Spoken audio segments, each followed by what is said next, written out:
गोंधळ, घोषणा आणि वॉकआउट यासाठी ओळखली जाणारी अधिवेशने बाजूला ठेवली तर नागपूरचं हिवाळी अधिवेशन 2025 हे खरंच कामासाठी लक्षात राहणार ठरलं. कारण फक्त 10 मिनिटांचा गोंधळ आणि तब्बल 72 तास 35 मिनिटांचं कामकाज. महापालिका निवडणुकींच्या पार्श्वभूमीवर नेहमी 2 आठवडे चालणारं अधिवेशन यंदा फक्त 7 दिवसांचं होतं. वेळ कमी होती पण कामकाज मात्र अपेक्षेपेक्षा जास्त झालं. एकूण 72 तास 35 मिनिटे सभागृह चाललं, म्हणजे रोज सरासरी 10 तासांपेक्षा जास्त. विशेष म्हणजे 2 वेळा कामकाज मध्यरात्रीनंतरही सुरू होतं आणि गदारोळामुळे तहकूब सुद्धा झालं, तेही फक्त एकदाच आणि 10 मिनिटांसाठी.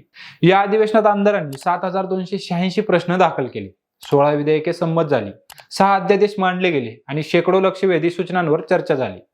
मात्र एक विरोधाभासही दिसला. कामकाज सुरळीत होतं पण आठवड्याच्या शेवटी आमदारांची उपस्थिती कमी होत गेली. सरासरी उपस्थिती होती 75%. निवडणुकांची धावपळ सुरू असतानाही इतकं कामकाज होणं सरकारसाठी सकारात्मक संकेत आहे.